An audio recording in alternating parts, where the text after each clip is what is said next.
think it's 11 o'clock at night for me or something like that. Truly an honor. And I will say, not only working backwards to hear the story from what's happening in the health system, and I think some pretty profound conversations around the changes that are being made and what is a priority focus, and to hear the Director General be able to say this is the right room to be in, I think is a fundamental part of this overall dialogue. The other thing, too, that I would suggest is that hearing from the traditional owners is pretty significant. There's a lot of history, obviously, even in the United States, about the traditional owners. And I think, to me, that was incredibly moving, Sean, so thank you for that experience. Because in a conversation about healthcare, a conversation about caring for ourselves, our communities, the land that we inhabit, the world in which we live, in some ways, we are ourselves the traditional owners of our own health, too. I mean, there is this linkage to the fact that this conversation that we're going to have today is about the consumers of care, around the fact that you all have responsibility for yourselves and are asking the system to respond to those needs that you have as well. So I'm hoping that we can honor that conversation, I think, and honor the land that we're on to be able to have that conversation for leaders today and in the past that enable us to really engage in who we are in this conversation and what that means for each and every one of us as well. So I just want to start with that. Pip, I am truly honored to be part of this, and I have to make one quick change, I apologize. But it's been a really powerful opportunity for us to connect. And I know that you all have been on this journey for quite some while. And so it's an honor to acknowledge that. It's the reason I chose, of all places I could have been in Patient Experience Week around the world, to be here. Because this dialogue of experience, this dialogue of what it means to be a patient, a family member, a community member, to be part of a healthcare system, and all the touch points I think we just heard of are critical, is fundamental dialogue. So there's no better place that I can be on this planet than right here with you all today as well. And so I want to start with this conversation a bit around patient experience as the power of and. And we're going to try to weave some story in here. I think that's an important part of this conversation. We're going to try to weave some data here. You'll probably hear me share some things that I believe are so fundamentally important. You might have even heard me share them before with some different angles as the thoughts have continued to evolve as well. But I want to start with this construct that patient experience is the power of and. This is not a limited conversation. And I think what you're going to find even in the workshop and the work that we do over the course of our time together today is it's the building of. What is the power of and that we can find in each of us and in the work that we do in general to make an impact on what we're trying to accomplish? Now, I'd like you to not just hear from me, and I know we are consumers in the room of healthcare, we are deliverers of healthcare, but I'd like to share, if you'll indulge me, just some perspectives that we heard from members of our own Patient and Family Advisory Council within the Barrel Institute itself. So just something to kind of set the stage and set the context for you. So if you wouldn't mind listening to these folks for just a moment. I think we learn from the voices there, and what we learn, and hopefully we will learn from each other, is that there is a story that we all bring that has multiple sides, that there is this power of and that we have to understand, the perspectives that come together, that we all have stories we should share, that we all have stories we want to engage in. In fact, there was a story not too long ago. I was sitting on a stage not unlike this. It was the close of one of our patient experience conferences at the Barrel Institute. And like a good husband, I was a few thousand miles away from my wife, who was 38 weeks pregnant. Good choice, right? And all through the conference, I'm getting the question, and any news? I said, I'd probably be gone if there were news, right? And literally, it was just in the last moments of the conference, the phone rings, I think you probably need to get home. And so literally closing down this patient experience conference, talking about why this is so important, to hopping, in a car, jumping on a plane, flying basically almost all the way across the United States to show up in Washington, D.C., where my wife was. And then as we get there, the physician's like, well, you should probably come in just to see. It's probably a false alarm. You're still 2 weeks out. So it's, perfectly calm Friday night in Washington, D.C., like any urban center, right? We pile in the car. It's pouring down rain, and we're driving now. I think I got everything in the car. We're driving across the city, And I have effectively now, somehow in my brilliance, found every pothole that the District of Columbia has ever created. And I started hearing things from my wife that I never expected I would hear her say before. And somewhere in my gut I said, I don't think this is a practice run. And as we bounced our way across the city, we pull up in front of the emergency department. The letter told me I think I left the car open, doors, lights flashing, whatever. And we presented at the emergency room, late on a Friday evening in Washington, D.C. Has anyone ever been to or worked in an emergency department before? And Friday nights in particular are relatively the calm, spa-like moments in emergency departments, right? So things are pretty calm, the candles are burning, spa music is playing. It's chaos. DC, Friday night emergency department, we're pulling in there. And remember, my wife is now sitting in a chair somehow, and the woman that's in the sort of registration comes around, puts the band on her wrist, and she goes to put the band on my wrist, and all of a sudden I feel this hand on my shoulder. And I'm thinking, okay. I look around, and there she is, sitting next to me with her hand on my shoulder. And she looks at me and she says, son, are you okay? And I said, oh, do I look that bad? I mean, she's the patient right now. I'm just kind of hanging out here. She said, everything's going to be okay, my boy. Everything's going to be okay. I need you to breathe and be there for your family right now. And I just remember she had her hand on my shoulder and she says, you know what, let me get you guys up to your room.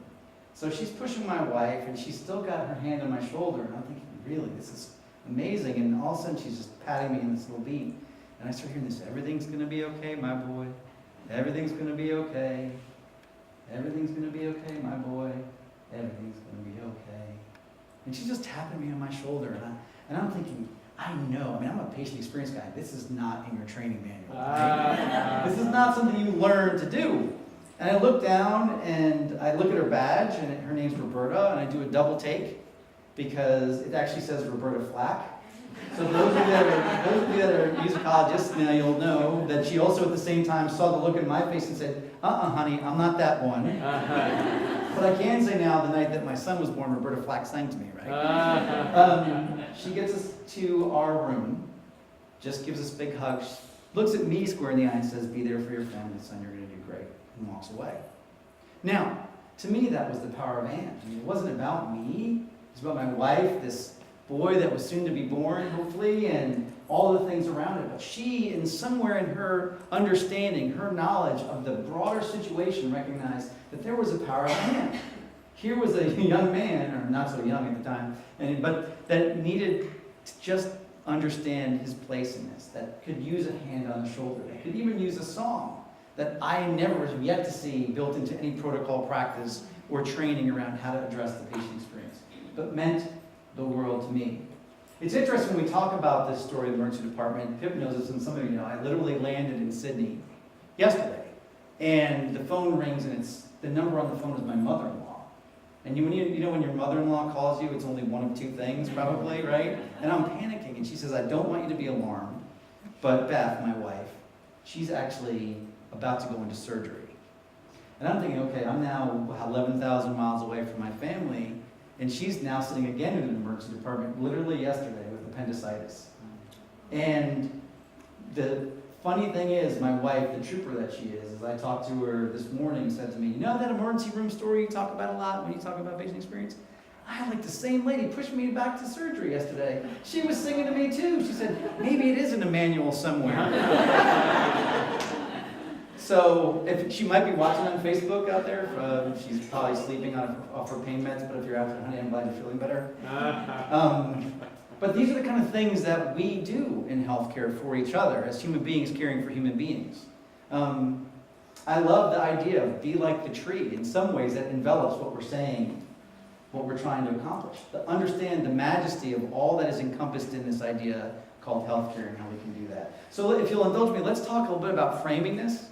I think it's important that we are all on the same page about what we mean by patient experience, and you saw that I shared early on the definition in the video.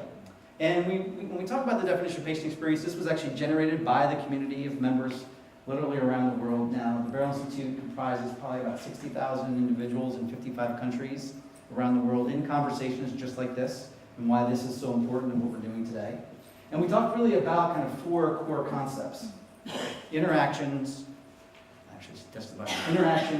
culture, the perceptions of care and continuum. See, when we begin to think about what's going on in the patient experience space, it is the fact that, let me ask you, this is a tough question, since it's still relatively early, right? How many people here are human beings? I'm just checking. Okay, it's important. We'll get back to that later. But if we are human beings caring for human beings, the main mechanism by which we have to deliver on experience in healthcare is the interaction that we have one human being to another.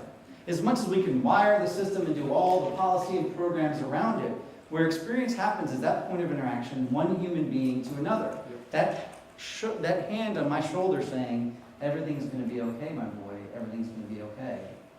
See, and then if we can master those interactions, if we can understand that the power of our experience is one human being to another, we recognize it's grounded on the kind of organizations we say we want to be. See, you don't just magically have people do those things, but about effective experience is about building the kind of healthcare organizations, systems that enable us to accomplish those things. So we have to ground it in a true foundation of culture. It's about the fact that it happens at all touch points across the continuum. Things we heard the director say, it's not just in hospital, it's in all touch points from home health to the community care centers to urgent care to I love the mental. I mean, all of these opportunities where we engage human being to human being is where experience plays out. And if we put on our consumer hat like many of you share, it's not just encounter by encounter, but your broader encounter is what truly frames your experience. And you can't segment between all the different pieces and parts. It's just but one. At the end of the day, the reality is the perceptions of the patient or family member that those receiving care is all it is. That's the reality. I love to hear the patient opinion showing up here. I know the folks at the UK as well, patient opinion. The fact that the reality of the data is the most truthful data you can use is it. I have had wonderful battles with healthcare executives, some of who I've worked with in long time in my life, that said, well, the data shows us this, so whatever they're saying can't be true. I'm saying, but aren't they the ones living the experience right now? See, perception matters, and we're going to base this conversation as well. And when we think about the definition of patient experience, it is the sum of all those interactions shaped by the culture of an organization that influences patient perceptions across the continuum of care. Let's be very clear, experience from my perspective is then the lived experience. When we think about what experience is, the way that I would say it is something we have lived through. And when we talk about experience, I want to distinguish some of these other terms that are out there as parts of this discussion. In particular, I will tell you, we are not talking about satisfaction. This is about how you feel about your expectations of a certain moment. And people, as much as we can put the same protocols and processes in place every time, can have a different reaction based on their expectations. And so no matter what, you could have satisfaction levels differently across the same thing you've done the same way based on the perceptions and expectations of that person. This is not about how happy we are. This is about the broader experience that we have as well. I think we also have to acknowledge that there's some concepts that we talk about in healthcare a lot as well. One being patient and family engagement, that you probably heard a lot about, and patient and family-centered care. And I think we have to understand that both of these are, in essence, approaches and principles that we can apply. See, no matter what, if we work to engage patients and families in their care, an approach, and as some of the preeminent authors of patient and family engagement will tell you, it's a means, not an end. We don't achieve engagement. We use it as a process to provide better outcomes. The same way patient and family-centeredness is not so much a state and so much as it is an approach that enables us to provide a better experience as well. So we have to understand all of these are tools and resources and things that we have to really drive the outcomes of care that we're trying to achieve. But I would also say, and this is one of the places I like to challenge the conversation a bit, is that the last time from the perspective of someone achieving or receiving experience, we don't delineate between all the things that we like to operationalize in healthcare, right? So we might have quality issues here and safety issues here and some service stuff or cost. But from the consumer of care perspective, when we sit there and we watch this, we don't delineate between those moments. The fact that maybe someone in hospital sees or knows that they're in a yellow gown because they might be a fall risk. So that's a safety issue. To the fact that the nurse that was on with them that night was asking them their expectations for care during their stay, which might have been a service piece. And they might be looking at their pain rating from a quality standpoint. And those actually, in some healthcare operations, are 3 different efforts. But from the person in the bed, the family member at the bedside, Those are not. Those are all part of one experience. So I think it's important that we begin to look at the fact that as much as in healthcare we have distinguished between these, quality, safety, cost, service, outcomes, that they're all but one experience of care. They're all part of how we look at the overall experience and what we're trying to accomplish in general. Now, I'm going to weave in over the course of our conversation this morning a little bit of the data. We've just recently released the most recent state of patient experience research that we do, global data. And what was really interesting was even an aha moment for ourselves in this conversation. Because when we looked at the data, we asked people, if you can see here, what mattered. And there's a couple things that popped out. Yes, service quality, safety was part of experience, but when you started to realize, well, patient and family engagement and employee engagement, the way that our own people in the delivery side of care engage makes a difference. It matters to what we're trying to accomplish. And so it actually had me even revise the model that I've been looking at, in so much that rather than just this integrated view of experience, there was an engine within it as well. That was, we need to engage patients and families, and we need to engage our own people to be able to drive those things in a more effective manner. So when we look at experience, at least I want to frame it from my perspective, this is the way I look at it. And this is the lenses through which you'll hear me speak to it as we continue our conversation through this morning. So it reminds me, so I travel a lot, and I was flying in a plane not too long ago, and I'm sitting next to a gentleman, and we're talking about what he does as a salesperson in Atlanta.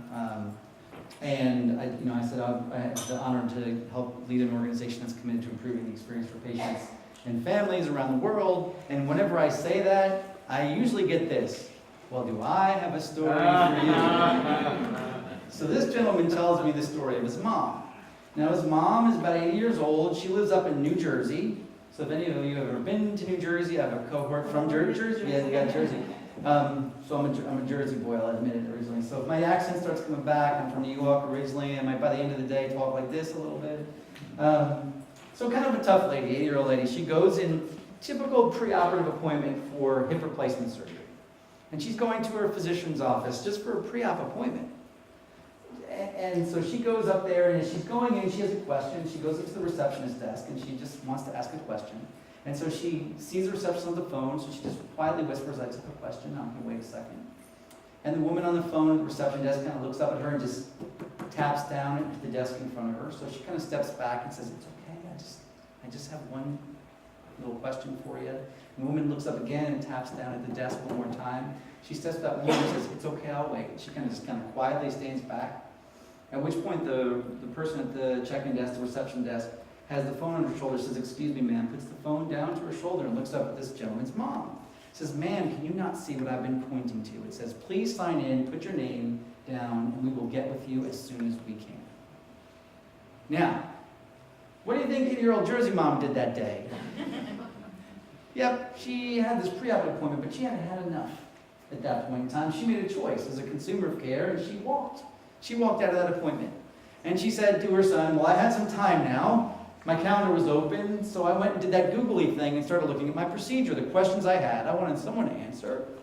So I went and did this Google thing, and this information popped up, how I could get the surgery and safe ways to do it, this, that, and the other thing. Well, I found a place that could do my surgery, and all of a sudden there was like this pop-up thing, and I'm chatting with them, and they want to talk to me on the phone. Long story short, they overnight me some information on how the surgery could be, the better outcomes, and the options that I have in terms of pursuing my surgery, in terms of, in the United States in particular, managing my insurance choices and making it palatable for me to actually take the surgery or take a different route in my surgery than I traditionally thought." What do you think she did? What do you think she did? Did she go to the physician where she had that appointment the next day to get her surgery? No, she didn't. Now, mind you, she had all her children were born in that hospital connected to that medical office building. All her surgeries and other medical practices were part of that organization. Her husband, unfortunately, she lost to that organization as well. Yet she chose, after being a loyal community customer in that organization, to go somewhere completely different for her care. And do you think it had some ripple effects? Tell me, when you have something happen in your healthcare, either good or bad, and you're sitting around a table with your friends, you happen to talk about it, don't you? You don't want to go to that place because the receptionist is going to treat you like dirt. Or, "Oh my God, those people are the most wonderful things in the world. You should be going there." So you tell me the next time she was out playing canasta or doing something with her friends that everyone else with a pre-op hip appointment wasn't looking for alternatives. So not only do we undermine our ability to provide the clinical care that we want, we start to erode our confidence in the consumers and the communities that we serve if we don't get experience right at all touch points on the continuum of care. That's the opportunity we have. And I think when we get that right, and I think it was so apt as the director was saying, if we get that right, and I believe this as I've seen it bear out from my time even as a healthcare administrator, that if we get that right, we drive all the outcomes we aspire to in healthcare. We drive all the outcomes we aspire to in healthcare. We can actually focus on achieving clinical outcomes. We can create the right kind of financial outcomes to be viable and healthy healthcare systems. We create the kind of consumer loyalty that we want from those that we care for and serve, and we build the community reputation that we want in our healthcare systems overall. See, if we get experience right, then we actually achieve all of the outcomes we aspire to in healthcare, and that's pretty profound. In fact, we did some research here again, and I'll share some of the data. We asked people what they thought about that, and it was really interesting to me, is we found it actually expanded. It wasn't just those ideas, those 4 core ideas, but we saw as well that if we got it right, we actually reduced the anxiety of people that are coming into our organizations, that we help to be more palatable for them, that we create a greater engagement from our employees, from our staff, from our patients and families, and even from the physicians that were in the process as well. So if we get experience right and we share a definition, we can really accomplish significant things. And that's where I want to shape the context of even our conversation as we get into this discussion of what really matters to me then in that construct over the course of today. So if we believe patient experience is the power of and, I want to come back to the 3 themes that were really shared by the individuals in our video as well. And you heard them. Patient experience is about partnerships and connections, empathy, and compassion, and it's really individual and inspiring. And I think we have to pick up on what all of those things mean. Now, hopefully I can do that through some examples of where I see it in practice, and then actually some stories for you all where we can see it play out. I'm sure you'll have some that you can share as well over the course of our conversation. See, if we look at patient experiences, partnerships, and connections, I'd like to start with this idea, that in the history of care delivery, I think now globally as I'm seeing it, we've sort of seen a trajectory. The structure of healthcare, I'm the product of a chief of pediatrics. My grandfather was this incredibly scary man. He was a wonderful physician, but like the grumpy kind of grandfather. But I would watch him literally in his physician practice with children and families, get down on his knees. He still had like the old black fedora. He looked kind of like a 1950s kind of FBI guy. But he would sit down there and have conversations in his waiting room with these people. Right? And he would engage with them around the fact that he was trying to build relationships and connect. But he talked to me a lot about this, and I've seen it play out, that we are in a healthcare system that has evolved from doing 2 people to doing 4 people to this conversation I think grounds us today, which is doing with one another. And how we begin to create the kind of partnerships that enable us to drive the best in outcomes overall. So when we look at this idea that it's about building partnerships, and it's about how we build the most lasting connections, then we have some huge opportunities. And you heard some of these from the folks as well. If I just turn it over to the voices of some of the people in the video, you'll see Erica said, I need to know you have my best interest at heart. Or as we heard from these folks, I believe the more information you have, the more powerful you are. I was blessed to be assigned a doctor who embodies the definition of patient-centered care. See, we are looking for relationships beyond just treating me as the disease or the diagnosis that I am of the problem that I present with for those situations. And so we have to continue to build this level of engagement, this level of connection that's powerful. And what was really interesting is, as I began to connect this back to the data, we looked at the data in terms of the state of patient experience. What we saw was, you can see some priorities here, that we had leadership and culture as part of the strengths in 2015, and it fundamentally shifted, dramatically shifted, in fact, for 2017. If we look at the fastest growing area, and in fact, it was highly engaged staff and employee and engaging patient and family voice. So there's even a realization in the data. So I can put my science geek hat on for those of you that are science geeks and say, even the marketplace is tending and pushing us to understand that it is the power of connection and relationship, the reason we come together in this room and have ongoing conversations like this, that enable us to drive the best in outcome. And this is not only in U.S. hospitals, but we're looking at it globally, and you can see, in fact, sorry, I went too far,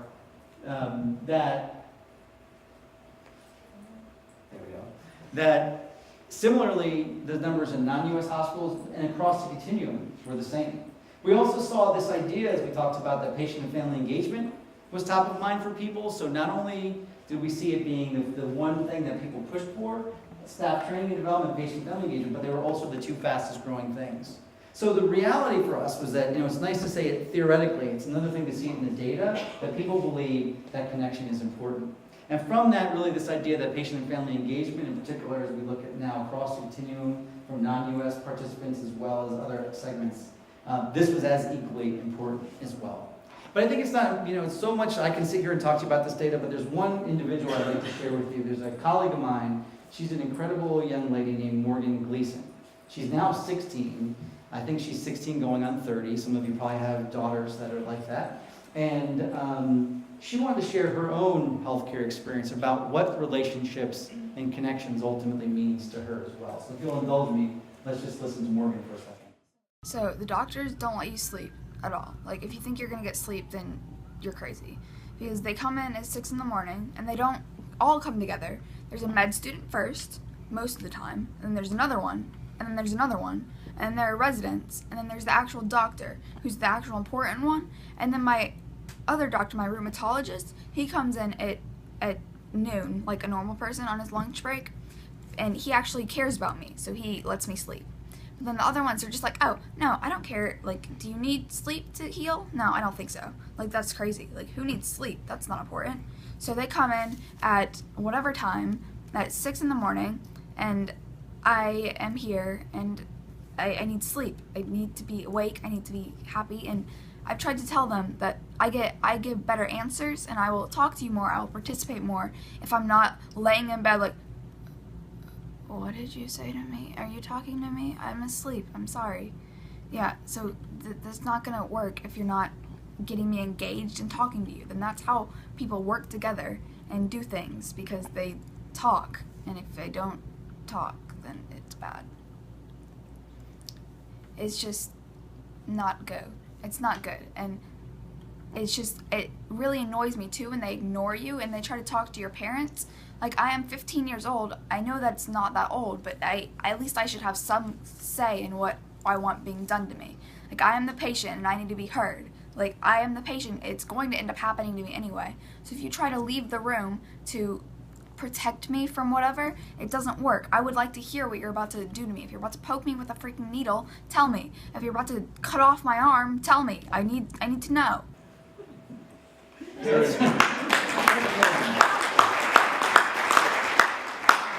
She sums up a lot of what we're thinking, right? You're going to cut off my arm, tell me. But I think it's important, right? I'm the patient, I need to be heard. And what she exemplifies in that is the reality that I just need you to connect with me, build some sort of relationship that you understand my needs. And she also exemplifies in a way, it's something I don't think we talk about enough, is how we sometimes let protocol trump the relationship and the opportunity to drive the best clinical outcomes for our patients and families. And we have to find ways to balance process and the expectations of those receiving care that are fundamental. One great example of this, actually, I found in a recent on-the-road trip when I was in Toronto, Ontario. So we travel around the world as much as I can to kind of understand. So if we look at these folks in Toronto, this is the Idea Lab. They're down at the University of Toronto. What they've just experimented with, they just wrote up a piece about it and they're doing some interesting work, is actually this idea of sort of patient, as you can see, patient-oriented discharge summaries. So when they build the discharge summaries with their patients, they actually build a relationship with, it's not just here's your paperwork and good luck and be on your way, but you actually sit there together and build the discharge summary. You ask questions, you write down the words for yourself, you fill in the forms, you talk about what concerns you have, more questions, and understanding part of it. So there's actually this collaborative development of the discharge instructions in a way that the greater level of ownership is able to be built. A greater relationship is able to be built. And they're, in fact, based on some of the initial studies, seeing an incredibly reduced readmissions rate, greater healing rates, all of the kind of things that they would expect in building that level of ownership as well. So there are processes and practices that are relatively simple we can begin to put in place to reinforce the idea of connections and relationships as well. So patient experience as well, from the perspective of those that we talk to, is about this, I think, balance of empathy and compassion. I'll be very clear, I think sometimes we mix them when in fact they're really two very different things. If we looked at it from this perspective, empathy is kind of living in someone's shoes, understanding what it's like to be in someone's shoes. And that really is the emphasis of empathy. When we look at compassion, it is sort of understanding and then acting as a result of understanding what somebody is experiencing. So I would say empathy is kind of living in the shoes, compassion is being able to act as a result of that understanding. And so we heard that again from the standpoint of the individuals in the video. I think we heard from Deanna, and I let her, I had to rely on other people because I didn't have the expertise to do what I needed to do. They had to show me that level of empathy, that understanding, that compassion to involve themselves. And then as the doc was saying, the first way you build a relationship with a patient is to build a strong foundation, to understand who they are, to show that level of compassion. And as David said as well in his example, if I can get him to show up. For me, it was really important, that the doctors understand that this wasn't just about naming my disease, it was also about the whole me and all the implications. See, to me, that is the essence of empathy and compassion. It's part of what we expect, what we would hope to engage ourselves in healthcare. And so that's an important part of the conversation overall. In fact, as we looked at the trajectory again at the data from the state of patient experience, we saw something change dramatically. From 2011, where it was really around what questions we were asking people. What stands out to you on this slide? This is the one, everybody always whispers this one. I can't figure out why. People were working on the tactical things in 2011 as we looked at this global data kind of state of affairs. So how we get some of the key tactical things done. So it evolved a little bit. A lot of hodgepodge here. You'll see some things evolving in the 2015 data set that was around excellence and engagement, those kind of things, to something just happened in the last 2 years based on what we've seen from people. What really stands out now there is that we have to engage our people, we have to build healthy organizations, we have to engage the consumers of care in a way that's effective, we have to be in touch with them through such practices such as rounding as communication, and the idea, as we talked about earlier, that this is to me quality, this is to me safety. These things all matter as part of providing the best in experience, and we have a huge opportunity to do that. So when we begin to think about the idea of attaching the person, the idea of empathy and compassion to care, there's an example that I would love to share with you. And these are folks in Albuquerque, New Mexico. Has anyone ever been to Albuquerque, New Mexico? Yeah, here you go. As I was flying over from Sydney, there were some parts I saw at the window that reminded me a bit of Albuquerque, New Mexico as well.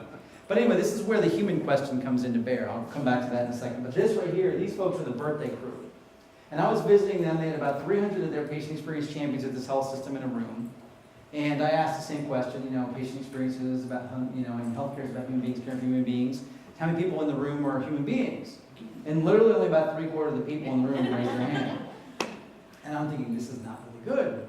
And so I said, can I just ask again? And then this nurse manager, he from the back of the room yelled, Jason, it's because we're only 70 miles south of Roswell. So if you guys know Roswell, yeah. Anyway, so apparently aliens also support the patient experience. So we're from there. This is not just a human thing after all. So it's good. But this is the birthday crew, and I wanted to me they exemplified empathy and compassion in a way we don't always think about it. There was a gentleman, a food service delivery guy, who was delivering trays, and he was in a woman's room, and he heard the nurse and the patient talking, and the patient mentioned it was her birthday, and that was all he overheard, and he went on his way doing his rounds, right, dropping off trays. Well, when he get downstairs to deliver the trays, he said to his colleagues, the woman upstairs in this room, it's her birthday today. Wouldn't it be really cool if we get like a tray with a cake and some balloons and go in there and do like the whole happy birthday song?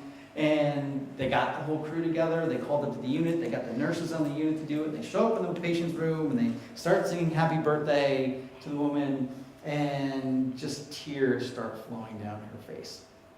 It's at the point that the gentleman whose idea this was said, I started slowly backing out of the room because I thought I just made a patient cry for the first time in my career and my days were numbered here. But it turns out as she wiped the tears from her eyes, she looked at them and she said, I just have to thank you so much. No one has sung that song for me in 15 years. See, when we disconnect the person from the experience, we don't have the opportunity to understand the empathy that it takes or the compassion that it needs to provide the best in care. And we can find those encounters in lots of different practices that we put in place out there. And it's because of that empathy and compassion, because of the way we connect with people, that we can get to this third and in patient experience, which for me I think is pretty profound. It's the idea that patient experience is both individual, there are no two of us alike, and that it is inspiring. There you go. And what I think is important is that for as much as we can build processes, and I know the questions, I get the questions all the time, tell me the 3 things we should do to be better at patient experience, and then usually my response to that question is like, there's not 3, I mean, because it's going to be different in different circumstances, but there are certain things we clearly can do. But it has to be both individualized and inspiring. So I know you all probably mentioned this and talked about this here as well, or might know of Kate Granger up in the UK, and I had a chance to not know her directly, but indirectly, virtually, before we lost her, unfortunately, this year, and her husband Chris, and they started this whole effort on the N of 1. And the Hello, My Name Is effort, which to me is about kind of the sample size of 1, right? And what they started doing was like literally the first thing was a simple process. Why don't you introduce yourself to me when you come in my room versus just doing what you need to do? And it became this movement, hello, my name is. And people started having conversations, human being to human being. They started individualizing the experience of care, and so much that they have like name tags now that say, hello, my name is. And you can see the play on this. But what it did was it's changed the nature of every encounter that people could have with one another. Because now instead of, I'm someone here to do something to you, maybe for you, and if we're lucky with you, to, I am Jason. And I happen to be your physical therapist or your housekeeper. Or, I'm just here to change a light bulb. But my job is to engage you in your experience overall. And for me, this reinforces the other piece of this. Because, I'm a researcher. And we are an evidence-based world in healthcare, so we like sample size and we like to prove things out in data. But in experience, as much as we can draw conclusions from that, it comes back to, I think, what's underlying this Hello, My Name Is, which is that we're dealing with a sample size of the N of 1. And so when we think about this idea of the N of 1, human being to human being, that person in front of us is the most important sample we have. Someone who put her hand on my shoulder and said, everything's going to be okay, my boy. Everything's going to be okay. She realized that was her sample size as well. So when we look at what that means from the standpoint of what some of the folks in our video shared with us, we heard Victoria say, you treat me like a human. What's so sad to me still, I mean, maybe that's not the right word, but in healthcare today, is that that's like almost the exception sometimes, right? It actually made me feel like a person, right? And wouldn't that be great if we could just change that belief or that surprised feeling that we have in healthcare, that they treated me like an individual in front of them as well. So it was both individual and inspiring from that standpoint. What we heard from the doc was, we are all human beings caring for human beings, and we have to get that part right as well. As we look at this individual inspiring component, what was really powerful for us in the data, as we looked at the state of patient experience again, was that more than anything, there was a clear evolution of patient and family voice in general. That we were elevating the conversation of patient and family voice, not only in formal structures, but informal structures in healthcare organizations around the world, and that was a huge opportunity for us as well. So when we think about this idea of being individualized and inspiring, I want to share a story that I was told by these 2 building engineers as we kind of pull this together. And then one gentleman was called to change a light bulb in the patient room, and he was running down the hall with this light bulb. Now, you got to envision that's going on this side. Now, switch scene. There's a woman who was sitting in the lobby waiting area in the surgical waiting area, waiting for her husband to come out of surgery or get some news. And some of us have been there with a loved one who's in surgery doing their thing. And she sees the doctor and the nurse come out of the surgical suite. You know that feeling you get, like anticipation, anxiousness, excitement, whatever it might be? And they walk up to her and they tell her, ma'am, everything's going to be okay. Your husband did great. We're going to be moving him into recovery pretty soon. You can come back and see him in a few minutes. And that sense of like relief and tears and all that went on. All of a sudden there was hunger, right? And she knew that there was a vending machine in the surgical waiting room. She finally could go eat. And she was going to go get a blueberry muffin out of this vending machine. So she walks over to the vending machine to get the blueberry muffin. There is none, unfortunately. So she says, well, I'll get the cheese Danish instead. She puts her dollar into the machine, and what do you think happens? And now it's just sitting there flapping out the thing, right? And she's hungry, and she's got all this stuff, and she's standing there with her hands on the machine, and now tears, right? Well, back scene, gentleman with the light bulb, Tony's coming by, sees a woman at the vending machine with tears in her eyes. What do a lot of the Tonys that we know in healthcare probably going to do? Honestly. No, but this guy, Tony, stopped. He said, ma'am, is there anything we can do? Is everything okay? And of course, the whole story came out. First diagnosis, second opinion, cancel the first surgery, second surgery. We drove, we got to the wrong parking lot. We finally got here. I thought we were going to be late. He's had a surgery. Everything's great. Hungry. Machine ate my money. And he said, ma'am, hold on a second. And as the guy's telling me the story, he gets on his radio and you hear this like, because he knew at the back of the house, back in engineering, there was another vending machine, similar vending machine. And this is exactly how the guy's telling me the story. If you can imagine now, chariots of fire blaring, right? Because all of a sudden, down the hall comes Bob from the back of the house, in his coveralls. And he walks up now, Tony, light bulb, woman, wiping tears in her eyes. And now Bob, who walks up to her and says, ma'am, first of all, I want to let you know, we are so excited to hear that we were able to take care of your husband, that he's doing well. We also heard you were hungry and looking for a blueberry muffin, so here's the blueberry muffin that you wanted. And oh, by the way, for your trouble, here's your $1 back. Now, Bob went on his way. Tony got to take his light bulb finally and go change the light bulb. And she just wiped the tears from her eyes, sat back down, and ate her blueberry muffin. But in essence, was that not the experience that we want to provide people? It might not have been clinical, bedside, all the things that we say, but I bet you it had the biggest effect. And we know at some point when someone's telling who to fill out what survey about that experience of care, part of that story is going to have a ripple effect. See, our people have to understand across our healthcare systems that they can make a difference in the lives of those that they care for and serve, no matter what role they play. And in some ways, those of us that are consumers of care, even when you're 11,000 miles away, and I'm emailing people at the hospital to make sure my wife is taken care of yesterday, that they realize that we have a voice in this conversation as well and need to be acknowledged for that. A great example of that was literally when I was down in Brazil not too long ago, Albert Einstein Hospital in Sao Paulo. This is the ICU at the clinical care. And I'm walking down the hall just doing rounds with some of the physicians. You can see some of them there. And they literally, they're like, this is this family, I think the Marcos family, and they're like, we have to tell you this. And literally, and so now I'm speaking broken Portuguese to a family speaking broken English about their story. And they're in the ICU and they wanted to show me, the family wanted to show me what they did for them. And if you can see this little sign on the wall, it's just a red, yellow, or green light. And they said, you know, we've been coming here for a long time. We love these people, but they did something that's been amazing for us.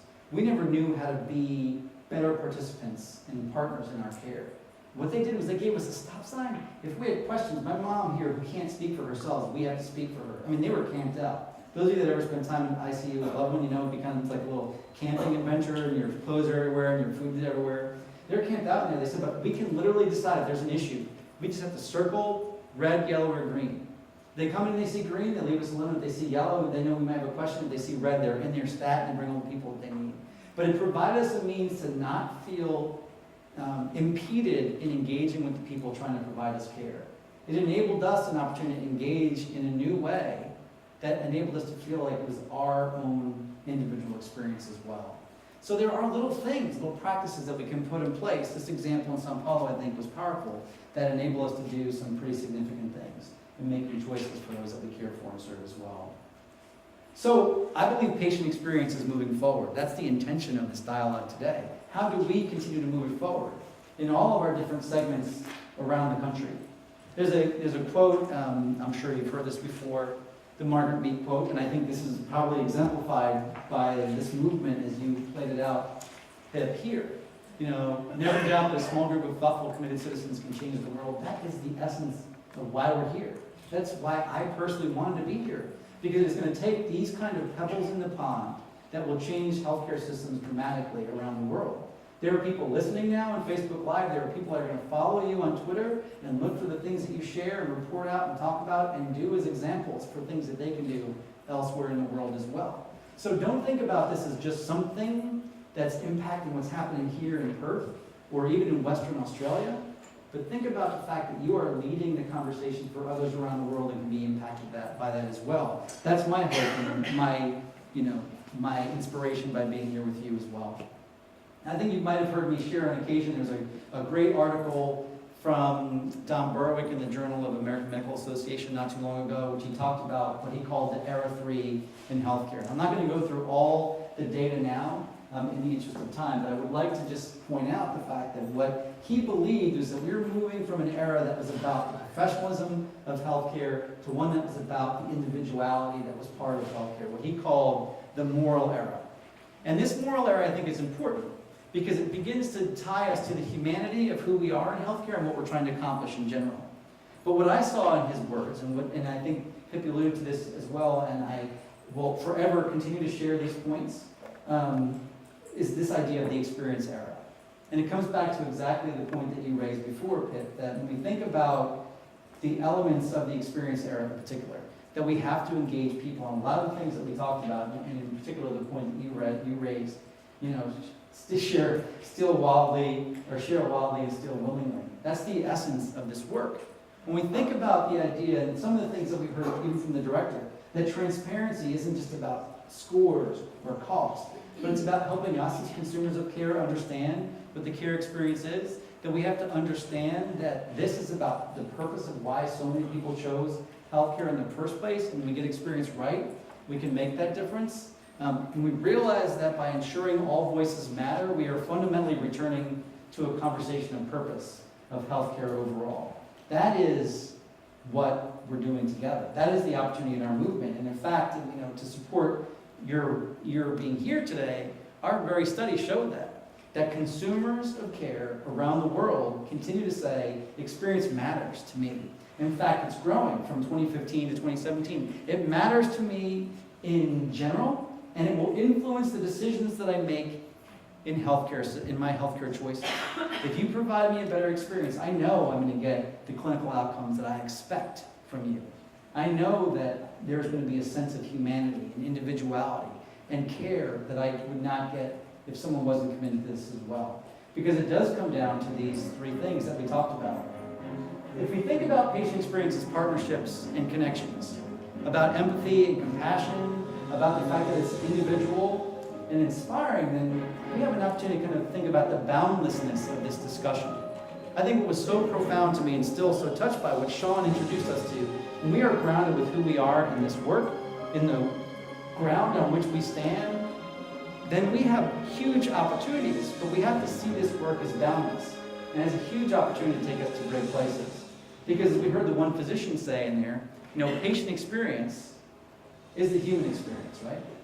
And again, how many people here are human beings in the room? I just want to make sure I haven't turned you into aliens since we started, right?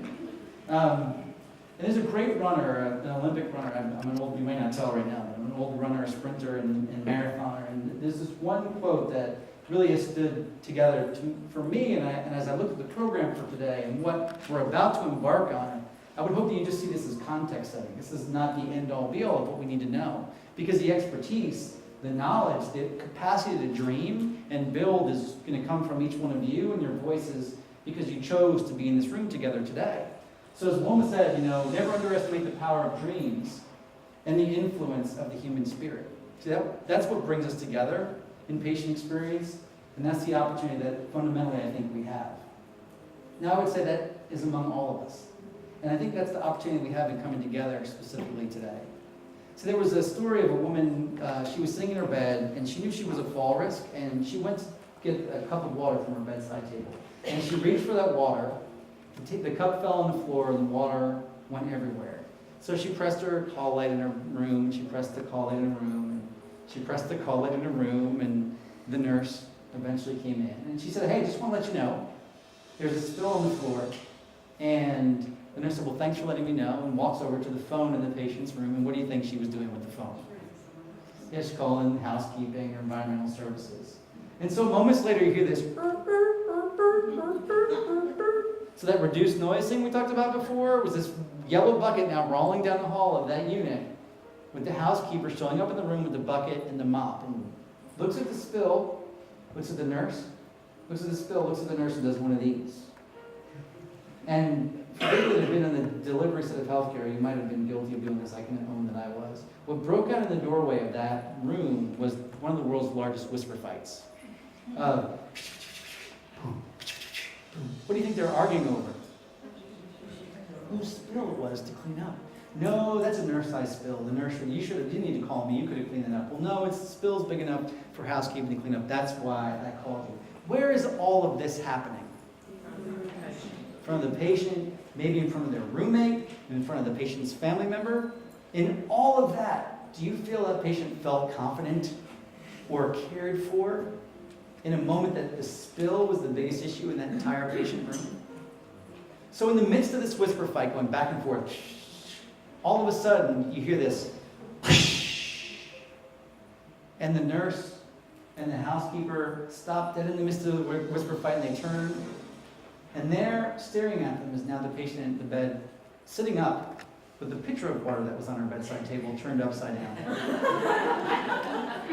Water all over the floor. And she simply looked at them and said, "Is it big enough for you now?" You see, that's the question. That's the opportunity.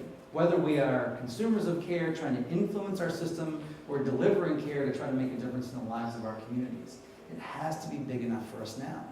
See, that's the essence of what drives us in this patient experience conversation. That is why I'm so inspired by the work that you all do here, because if we can make it big enough for us now, if we can make the conversation that we're having today one that has ripple effects far beyond what we could have ever expected, then we've done something great not only for ourselves, but for our loved ones and for many of those that will come after us down the road. See, I ask people often, as we get on to take this patient experience journey together, how many people are in for the journey? How many people are in for the journey? You could be more excited than that at this point. How many people are in for the journey? Because we are in this together. And there was a great colleague of mine, he's a chaplain actually at Carolina's healthcare system in Charlotte, and reminded me of 3 things that we can be in about and why this makes a difference. Because if we're in and we do patient experience right, we can be included, we will be informed, and ultimately we will be inspired. See, that's this opportunity that we have to think about how if we do what we do today well, we can do these things for so many other people. Because there was a woman, I always get choked up when I talk about it. There was a woman named Roberta. And she put her hand on my shoulder and she said, "Everything's going to be okay, my boy. Everything's going to be okay." And she'll never probably see me again in the world. And she probably doesn't remember she did that. Because it was Friday night in the emergency department in Washington, D.C. But she will live with me forever. And she gave me the biggest gift that I could have ever gotten. She gave me these boys. Well, not both at the same time, but she gave me the big guy. And, that's forever attached to his memory for me. Now, isn't it funny, the second son, he had to be in the picture because I didn't want to leave him out for those of us that are second children. He'll get a story another day, but it's true. These are the gifts that we give and we take with us. The stories that we will tell others about our care experience, the opportunity when we have to talk about today what matters to us and what we can do to make patient experience even more important in our health system, that's the opportunity we have. So as my son came to me after that beautiful 4-year-old and said, "Dad, I was reading about this and we were talking about some things at school," and he said, we read a book today at school week, at reading week, about what I think you do, Dad. You do something about care, right, Daddy? This is the big guy now. I said, You're right, Sam. We do something about care. He said, "Well, I read this thing in like the Lorax or something like that." And so I'm looking up the Lorax now. I'm like, how does a 4-year-old, almost 4-year-old, know even about this whole conversation of patient experience? And so I finally found the quote, and to me it kind of sums up the whole opportunity that we have together. Because in this quote from the Lorax, it simply said this: "Unless someone like you cares a whole awful lot, nothing's going to get better. It's not." See, that is the power of "and." That's the opportunity we have before you, and that's why I'm so honored to have traveled this short distance to be with you for today and the rest of our time together in Australia. Thank you all. I'm excited to spend the day with you and appreciate the time.